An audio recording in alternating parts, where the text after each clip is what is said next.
In memory of my father, honored power engineer of Ukraine, Viktor Hryhorovich Mikitas.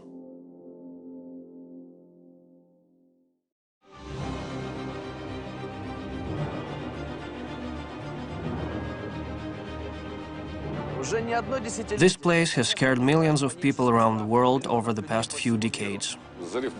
Explosion thumped very silently, twice in several seconds, 2 times.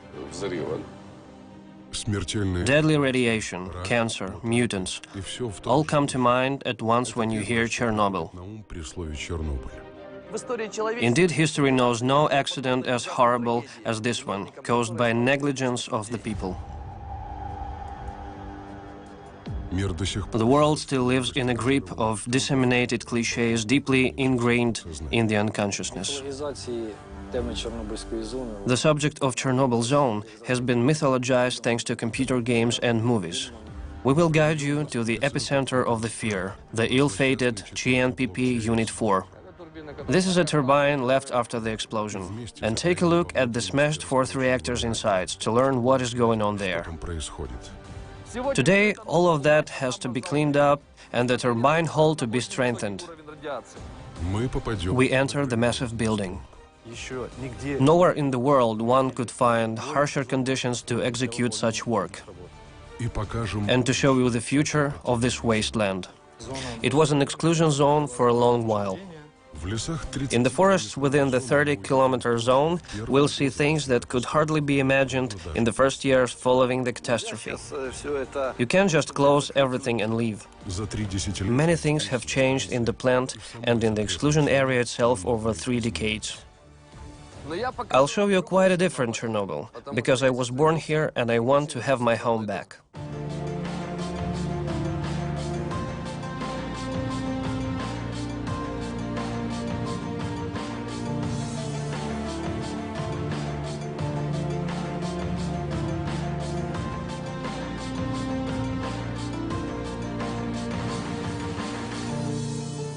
Chernobyl, zone of the future.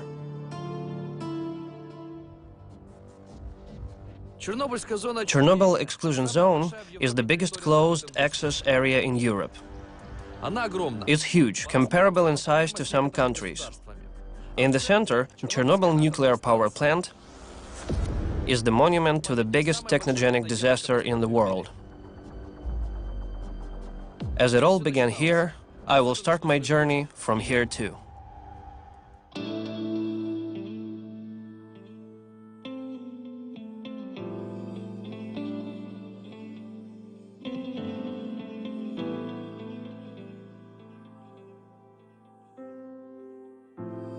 Well, it arouses awful emotions. You can come back to your old house, your old apartment, a place where you used to live, the place where you were born.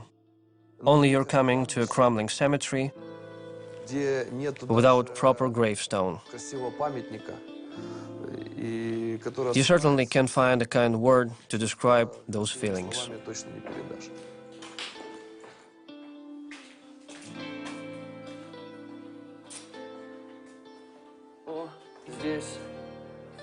Yes, it's here. This is the very apartment where I spent my childhood. I remember clearly that sunny, warm day. I was not allowed going outside. I spent all Saturday on this windowsill. I had not yet understood fully what was going on. People hustled downstairs, servicemen running, water cars moving. My father had left that night. I was waiting for him. Only the next day, my grandparents came. Our Moskvich was stopped 20 kilometers from the checkpoint and radiation level was measured. Moskvich was taken from us and buried. When I was asked to take my clothes off and burn them, my grandfather fainted.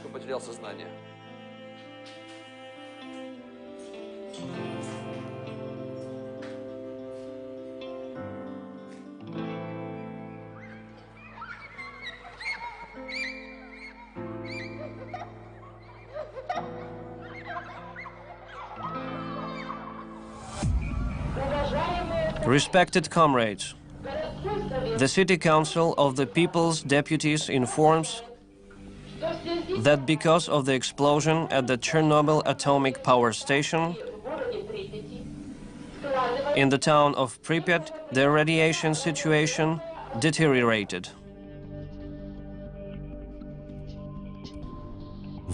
In the night of the 25th to the 26th of April, an experiment was carried out on the plant. One of the fourth unit safety systems was being tested. Soon after the test run, the reactor had to be stopped for a scheduled inspection. However, it was then that everything went wrong. At 1:24 a.m., an uncontrolled power increase led to an explosion and the destruction of RBMK-1000 reactor system.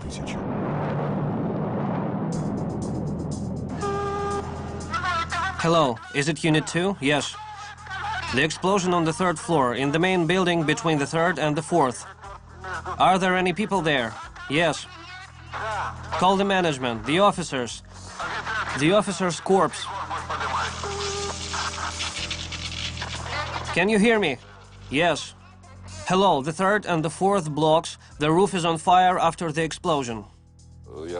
I was at work with my colleagues, police officers. It happened that at that moment of the fourth reactor explosion, we were near the specialized paramilitary fire department number 2 of CNPP. It's about 400 meters from the fourth power unit.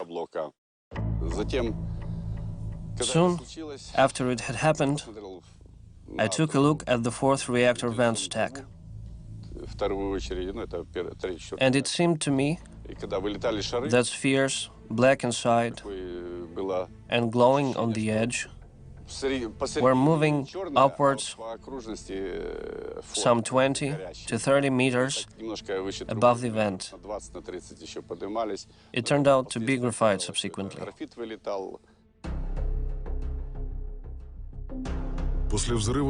A massive fire following the explosion exacerbated the damage caused by the accident. Highly hazardous radioactive materials were released into the atmosphere from the destroyed reactor.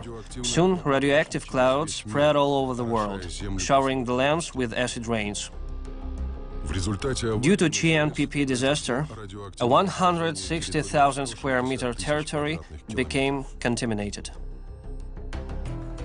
That's a land area larger than Switzerland, Netherlands, Denmark and Estonia combined.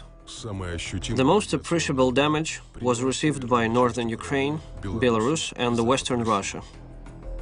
Approximately 35,000 people lost their homes.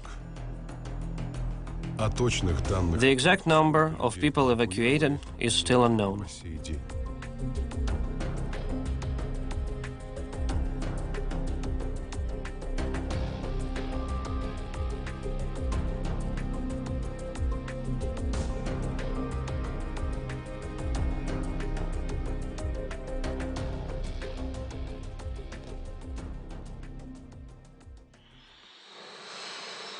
Nowadays, around 4,000 people are working on different projects throughout the whole exclusion zone.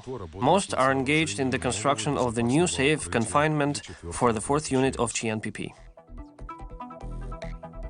The first thing you notice after arrival on the plant is the huge construction. This project is unique. Nothing like this has ever been built in the world. The project shelter, a megastructure, is to cover the fourth reactor of Chernobyl NPP. The arch height is 108 meters. That's high enough to cover the Statue of Liberty in New York, or one prominent tower of Big Ben in London. 3 An-225 Mriya, the biggest cargo aircraft in the world, can easily be placed across its width. The length is impressive as well. It is 1.5 lengths of a football field. 29,000 tons of steel used here would be enough to construct 3 Eiffel Towers.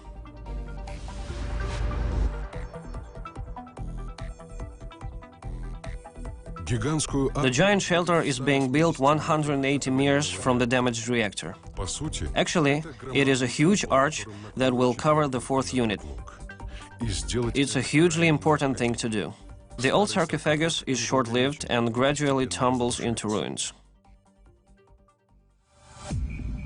In 2013, it reminded about itself by the collapse of the concrete roof of the turbine building. Everyone working on the plant at that moment felt its deathly breath. Radiation broke out again. The 600 square meter hole was patched up shortly afterward. None of the 3,000 of workers was affected.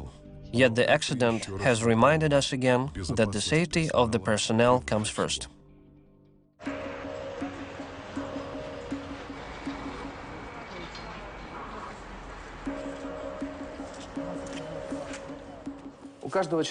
Every person accepted to work on CNPP has 2 human organism radioactivity meters.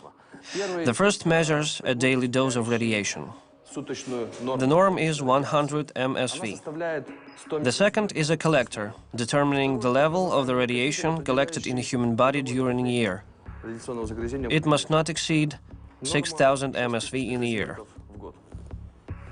Now let's go to the plant to see the work location.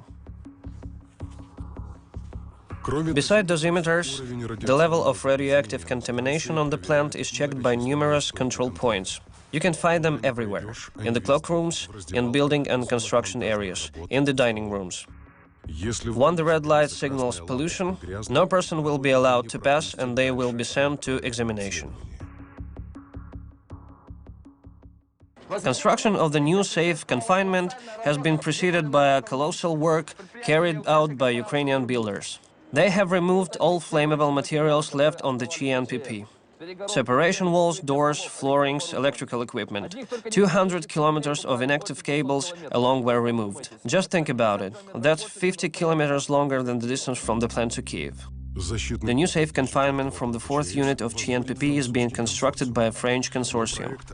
Yet the project of the shelter would be a useless building if only Ukrainian engineers have not carried out special services in the heart of the reactor. Harden the old and build the new concrete walls. Now the final stage of the project has started. The construction of the new safe confinement that will allow personnel to dismantle the object of containment and take fuel-containing materials as well as radioactive waste out. The expected service life of shelter is 100 years. It is designed in accordance with very strict criteria. Be able to withstand a 6.0 magnitude earthquake and a F3 class tornado. The so-called protective shell of the 4th power unit will allow the reactor to become safe and hermetic. Yes, it all will take place later, because now there is still a lot of work to be done inside the sarcophagus. Various equipment left after the disaster has to be cut and removed. The roof had to be cleaned of the concrete, poured randomly in 1986 only to stop reaction following the explosion. All that was being done under the conditions of high background radiation. We fully understood what difficulties we would face. We knew where and under what conditions we would carry out the work. Hence, we signed this contract with our eyes open. Sure, it was impossible to predict how much extra work this project hides. Yet we expected the additional work, and indeed, it eventually emerged. In spite of the danger, each action on the plant is considered and designed down to the smallest detail. Everything is under control here, though the same can't be said about the rest of the exclusion zone. Outside CNPP, life is left to its own fate.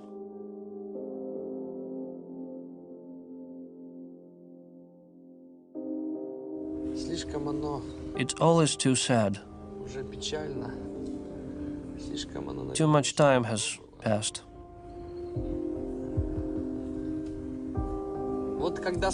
Only watching Chronicles, you start to recollect. You are on the verge of tears. My parents are for sure. But when you drive through Pripyat and look around, we feel sorry for the people that have been caught in that situation.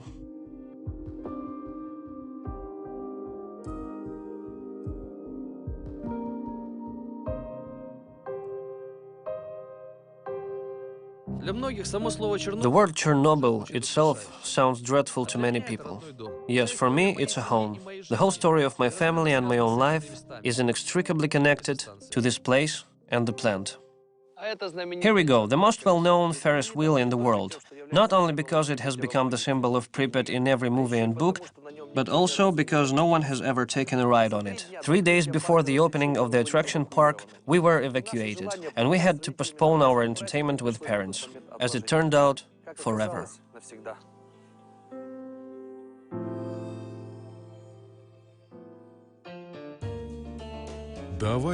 There was 50,000 population in Pripyat before the disaster. The first Atomograd nuclear city was exemplary on all counts. Designed and built from the ground up, Pripyat was dubbed the city of future. It had the best architecture of that period in the Soviet Union.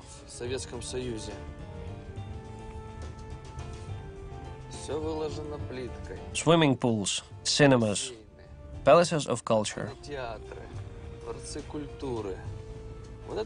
This is a central square, Palace of Culture, energetic, restaurants, river port, central hotel, which was always fully booked, by the way.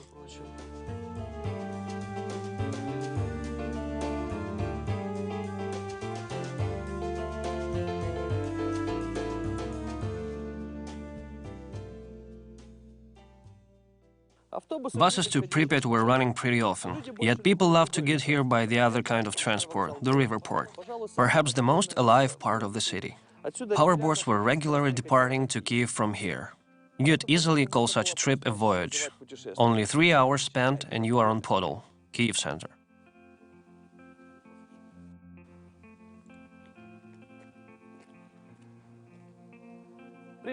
Pripyat is the river of my childhood. I guess every citizen of Pripyat, after the evacuation, feels the passion for water. You're always eager, at least on a while, to go away from the city to the wide open spaces of a river. People who lived in Pripyat never had to leave the city. Everything needed for vacation was right here. Today it is a quiet and lulling river, but in the time before the catastrophe, the boat traffic was being extensively developed here.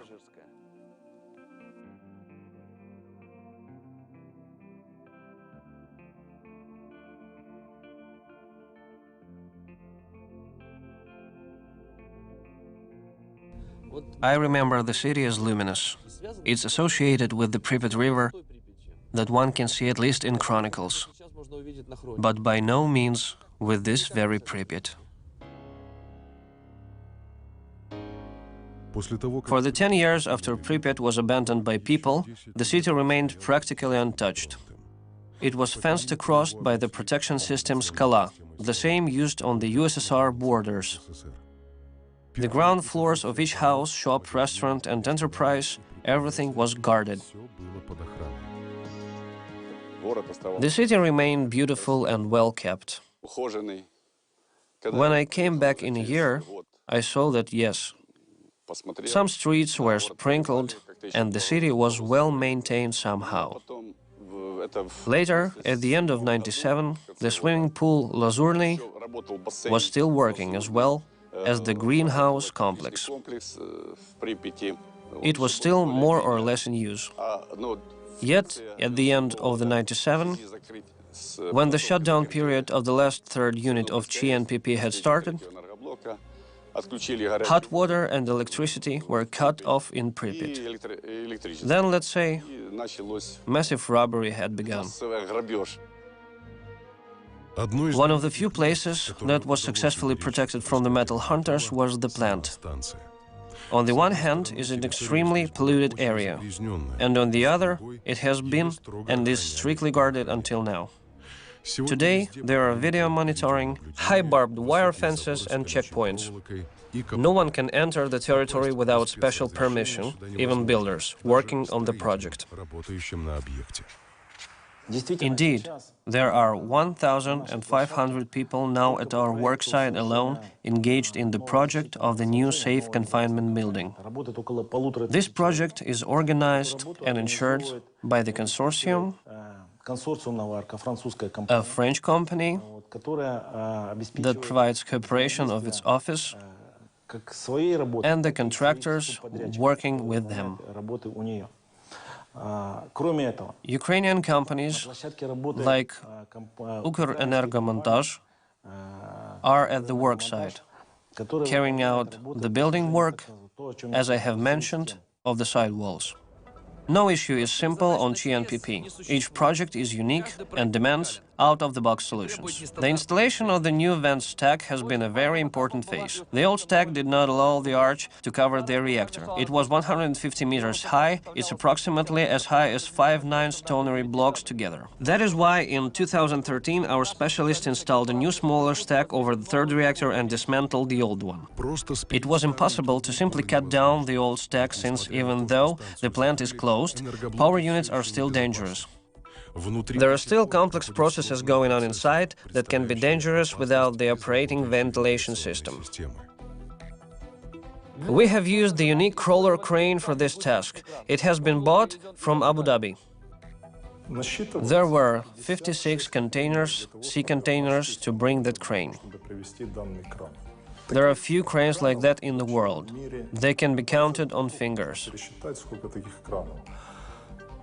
The rated load capacity is 1,250 tons. The maximum hook height, when the bottom is in a fully extended position, reaches 175 meters. This very machine made the installation of the new vent stack possible. Now we pass to the next project and get inside the fourth unit.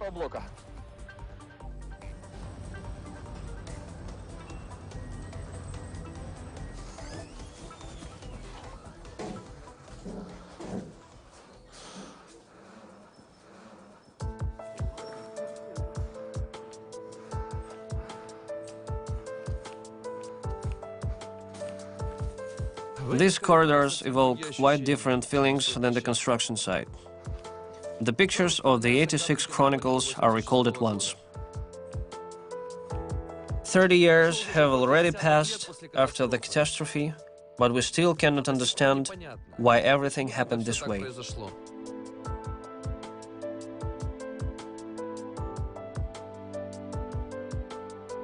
He has stayed at watch. Valery Hodimchuk, the operator of the main circulation pumps of the CNPP, was the first victim of the Chernobyl disaster. He was in the turbine room of the plant when the explosion took place. His body wasn't found under the ruins. Yet later, the memorial sign was put up inside the unit. You can always find live flowers here.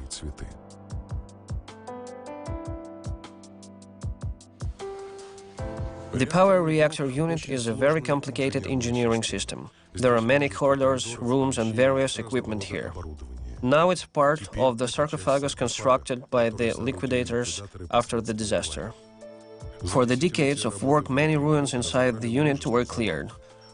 Walls thick enough to block radiation were built around the destroyed reactor hull. The level of radiation here is even lower than on the construction site in front of the unit. It's clear here now thanks to the work carried out by the guys from Ukrenergomontaj.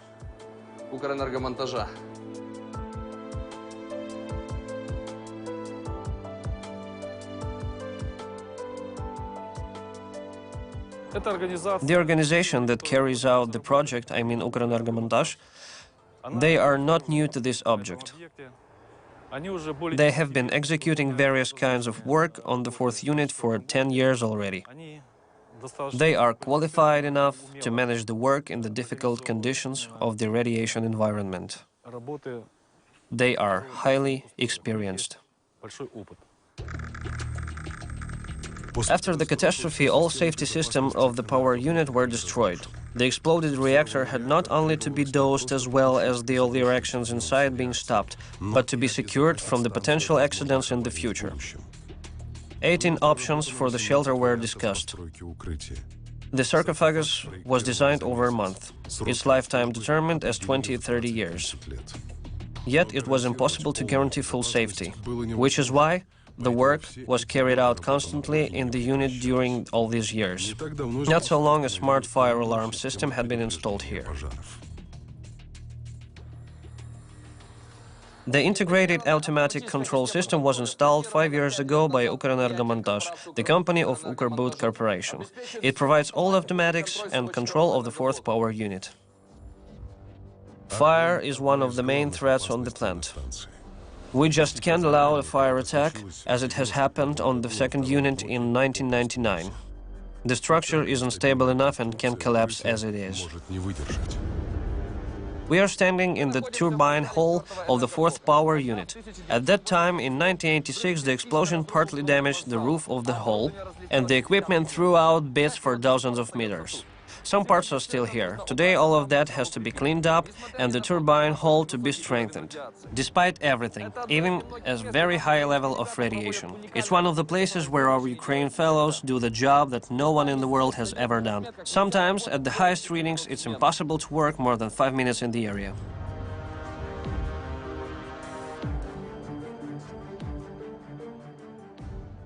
We must complete the hardest and the most complicated project this year. Constructing of the side walls that the new shelter will link onto. It's one of the most difficult projects on our work site. A huge amount of work to be carried out under very tough radiation conditions.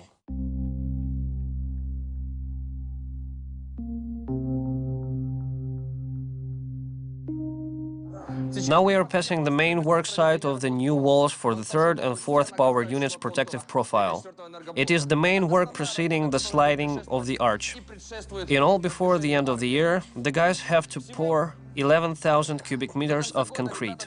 That is to be done here, inside the fourth power unit, under extremely difficult conditions and the highest radiation doses.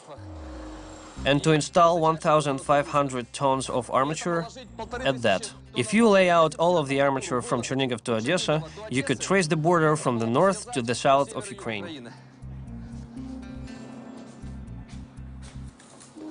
Moving up.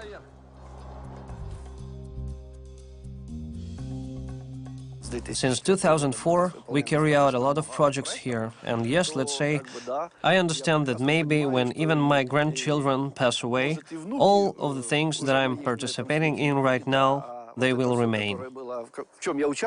It's really a global construction. The protective profile is not the only project we run here. Well, yes, I feel in some way proud of having contributed with my hands as well as brain to this project. The future of CNPP is determined for decades ahead. Yet what to do with the other unique objects and the constructions strewn across the whole territory of the exclusion zone? That is a big question. Chernobyl area was a special territory of the Soviet Union. A huge energy hub was planned to be created here. In fact, there were to be 2 nuclear power plants. CNPP itself, with its 6 power units, and another 4-reactor plant on the opposite side of the Pripyat River. All that property must be guarded by military service. That's why several garrisons and one of the most mysterious objects of that time emerged around here. This giant radar system, not far from the Chernobyl NPP, is an ultra-secret object of the Cold War times. All maps had this place marked as a pioneer camp. Until 1986, the antenna had been monitoring any rocket released in the territory of the USA. These mountains of metal belong to the missile warning system. After the Chernobyl disaster, the object has been deactivated. There even were ideas of returning its warning mission. Yet it never got a chance. Soviet Union has collapsed.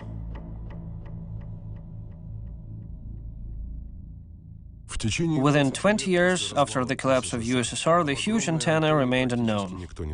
Only in 2013, the object has been declassified and curious tourists have been allowed to visit it.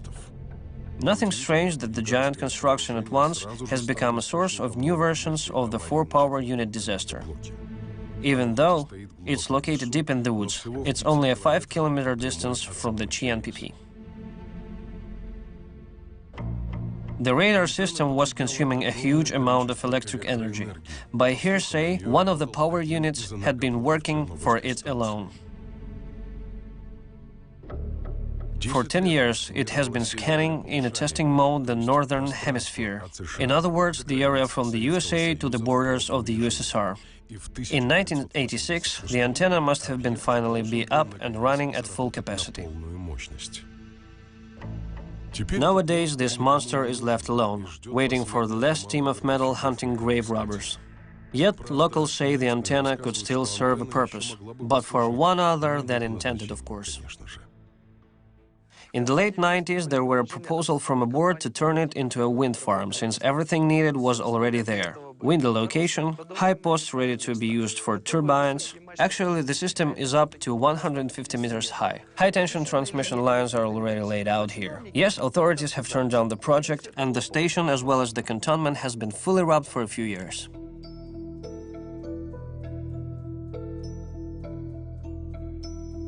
Dozens of villages and once beautiful city of atomists has shared the same fate. The fact that everything more or less valuable has been removed from here does not come as a surprise. Today the city faces another threat: self-destruction. The once bright buildings today turn to tottling boxes. Windows in the houses are broken, wind whistles in the apartments, the walls crumble. In winter, water flows into numerous gaps, freezes, and ruptures the concrete. These houses are slowly falling to pieces, and in a while they simply begin to collapse due to age, like this school number 1.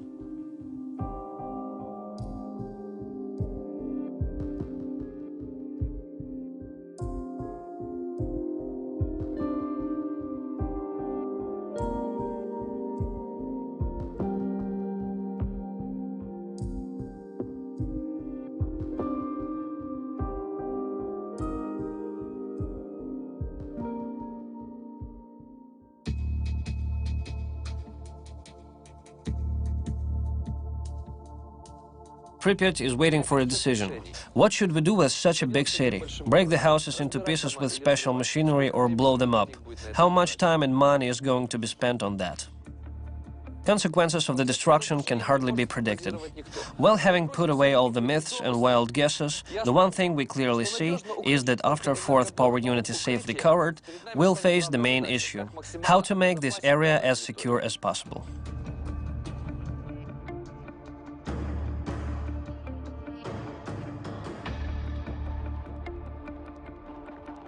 In spite of the solitude and danger of this place, it happens to be crowded. Human beings are curious by nature. That is why tourists from all over the world are coming here constantly. 10,000 persons a year on average. The ghost city becomes even more popular. Strange though it may seem, this can save Pripyat from vanishing. Following the travelers, tour operators have come here.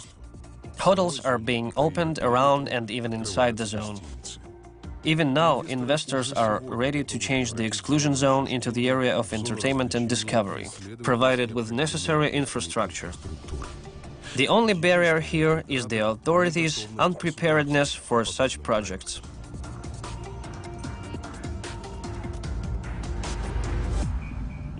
Meanwhile, we are all witnesses of the great experiment named nature against human activity.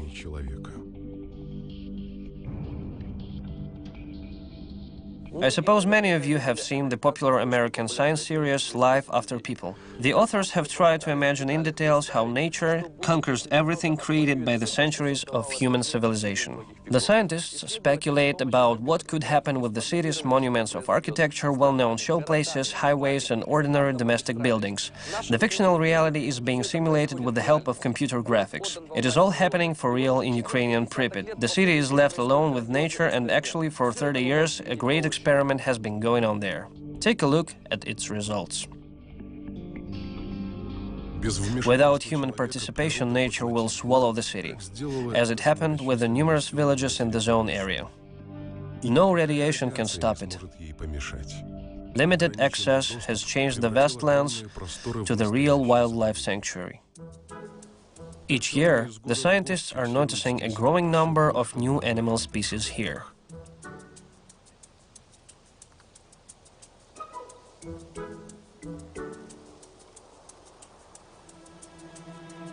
The lynx has appeared. It had been last recorded in the 1920s. The biggest fauna discovery of the last 2 years is, of course, the brown bear. Its presence has been proven thanks to the trail camera.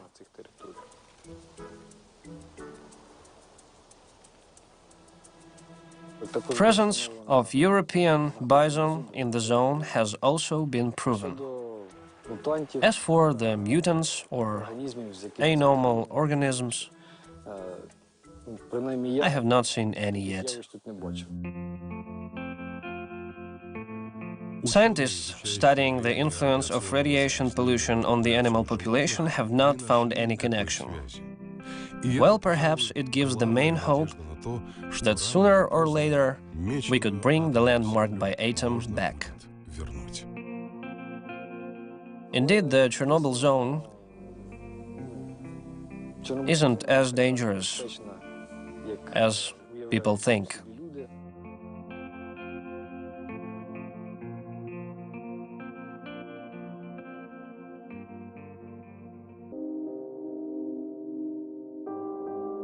What a paradox. The dead zone becomes a zone of life and future, and it seems to be unpreventable.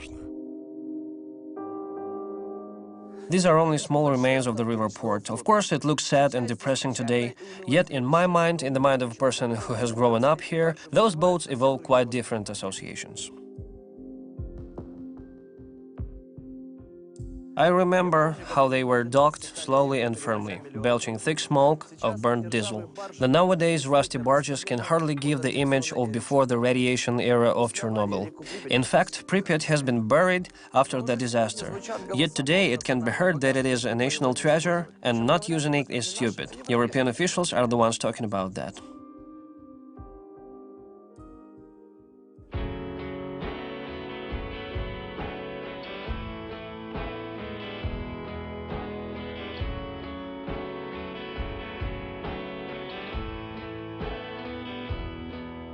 International Water Transport Corridor E40, a modern road from Varangians to Greeks. It must run through the 3 countries, Poland, Belarus and Ukraine, and connect the Baltic and the Black Sea. 60 kilometers of the waterway is the Pripyat River. Hence, it is likely that in a year or 2 it will be fast-flowing with river traffic, as it has been before the accident.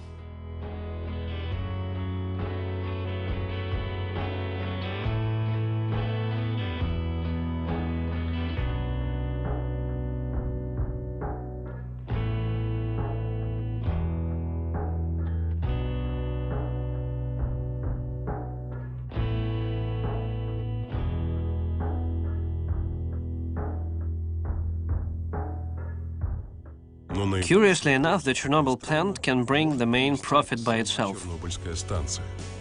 First, as an enterprise specialized in the nuclear waste of the CNPP and other Ukrainian NPPs utilization and repository. Second, as a producer of renewable energy. Despite CNPP being closed in 2001, all its infrastructure is preserved. Transformers, substations, ETL.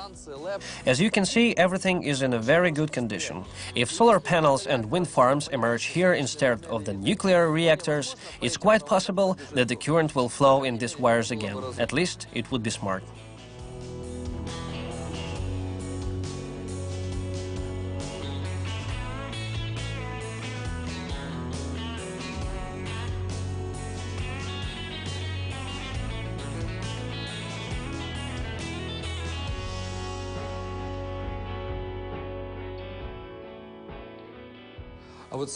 The biggest expense in energy projects is the connection to the electric system. In other words, you can have many startups, but you will need to spend a lot of money on a big amount of cables and wires to connect the electric system. In the Chernobyl area, it is all already present, and you won't need to spend a big amount of money on the infrastructural part of the project. Many companies, German, French, European, have already taken interest in that. There is a future for CNPP as well as for the exclusion zone. It only waits to be properly and wisely used. Yet first, the world must see how a giant steel arch covers the damaged reactor. Such a construction shall last for at least 100 years. During this period, the reactor will be removed along with the radioactive fuel. Thus, in several generations, this place will become almost safe. Well, now the work is quite far along. Over 1,000 people of Ukrenergomontaj work at this project. Today we go the final results for the work concerning polishing of the multi-storied construction of the western wing. Designers, engineers, developers and builders from the different companies work on the project, coordinating every step. A request to control the construction of the walls on the 16th and 21st mark. Report about them at the next meeting.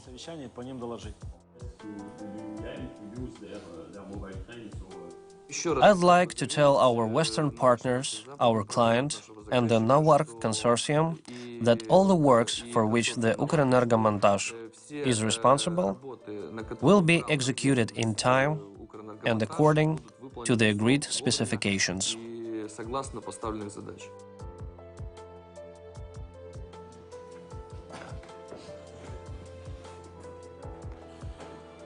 Good luck. Thanks.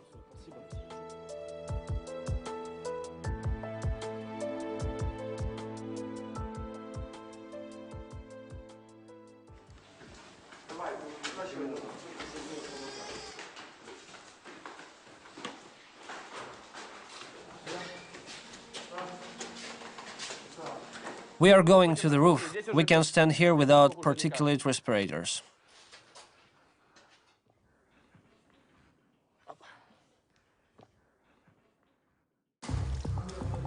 Companies of the Ukrbud Corporation work by a fast track, let's say aggressive schedule. The length of the term of the shelter installation has been shortened by half a year. We are on the roof of SRB, the subsystem of reactor building. You can see pretty well here how generously the concrete has been poured in 1986, almost 4. The people from the Ukrenergomontaj are working now. The personnel was gathering the radioactive particles, sparing no efforts and health. When they realized how much radiation they are exposed to, we decided to cover it all with concrete. We don't have much time. Actually, after working here for 30 minutes, workers have to leave. This work is unique. These are the main works that shall be completed before the construction of the arch. The arch will be moving here. You can see how much of the concrete has been removed already. It was all done manually. No big machinery can access this spot.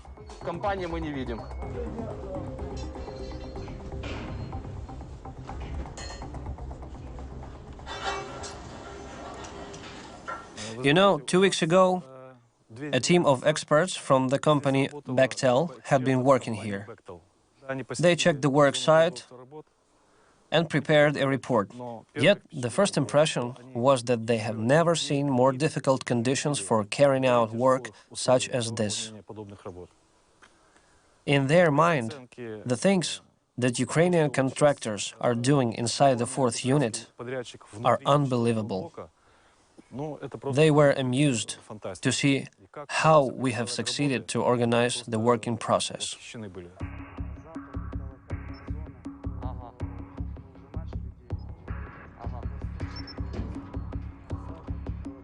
In a few months, the world will witness how the arch slides, the moment that we all have aspired to see over the last 10 years. A huge shelter will cover the 4th power unit, but without this work, the day we are all waiting for wouldn't come. Successful completion of the long-standing project will be a tribute to everyone who worked on the liquidation of the catastrophe consequences from the very beginning. Unfortunately, many people won't see this solemn moment.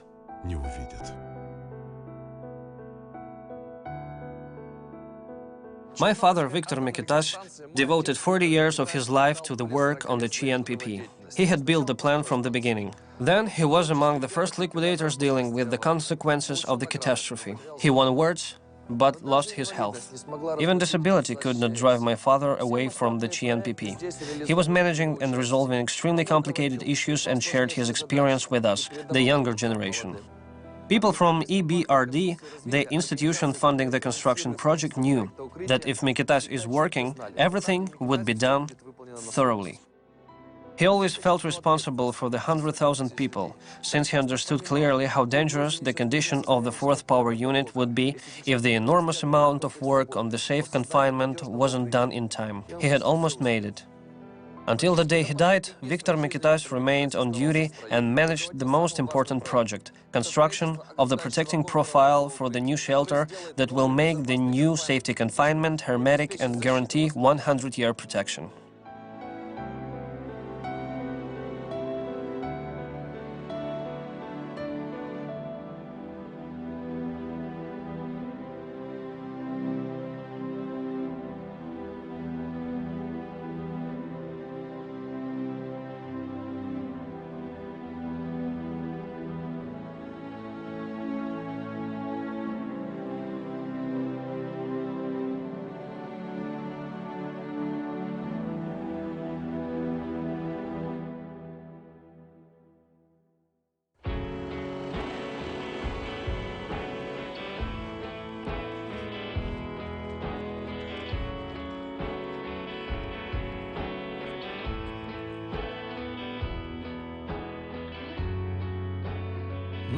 Many people consider the exclusion zone to be almost a desert, terra incognita, unknown, dangerous, and a lost area. Yet I believe Chernobyl to be not a curse, but a challenge. The CNPP zone, even as it is today, has to become a national treasure.